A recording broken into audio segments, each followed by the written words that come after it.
Going back to the contract situations, the key year here, and then you're going to have to look back, right?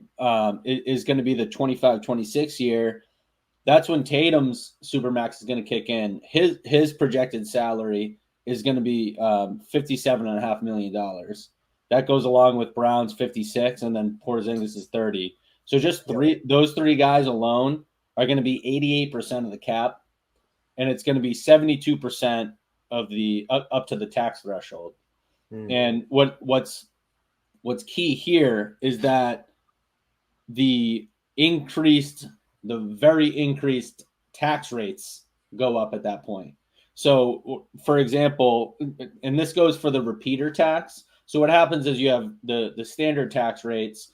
A couple of those are actually going to go down $1.50 to $1 the first couple brackets.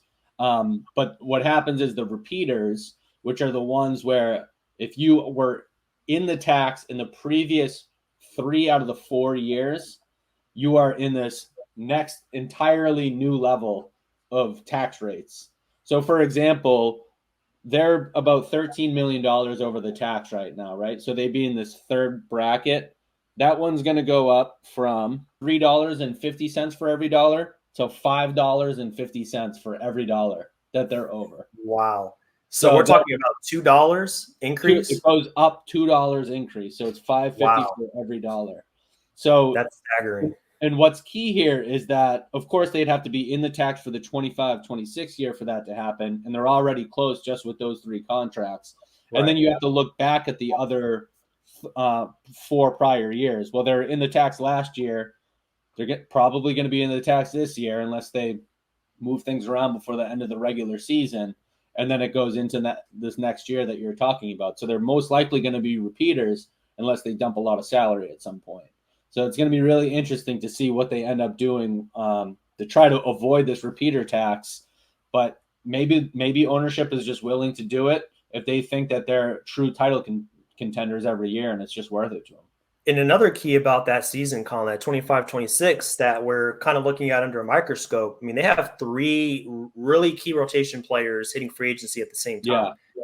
So Brogdon, White, and Horford all at the same time are going to be free agents. So they're going to have to find a way to reload the roster, right. And they're not going to have, I mean, obviously they can re-sign those guys, but I mean, the tax penalties at that point, if you re-sign those guys and give them what they're worth, is just going to be astronomical. So, yeah. And that's the thing I failed to mention. That's a perfect point. Is I brought up the 3 big contracts that bring them up to 88% of the cap. Well, they only have 2 other guys under contract: Rob Williams on a good contract, and Jordan Walsh if he's still there, on his rookie contract. From that, you have to fill the entire team. All those guys. So I mean, like you said, it's like $5.50 for every dollar. Yeah. When you're in the tax, so it's just like it's insane. If you're hitting that that tax bracket, so it'll be it's going to be really interesting to see what approach they take. If they're extremely close, if they're making the finals, are they just going to keep pushing and paying out those dollars and taking up those those roster building limitations that the first and second apron take hold of when you're doing this, or is it a no matter what we know that we're just going to have to dump salary at some point?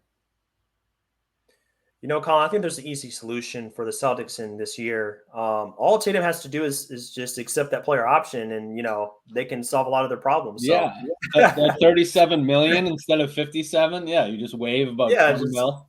Yeah, that's no big deal. No I mean, problem. It won't hurt him much. Absolutely, I'm sure he'll have no problem doing that. Yeah. Just take one for the team, or just trade him. You have your highest paid player already, so he's the best player. So right.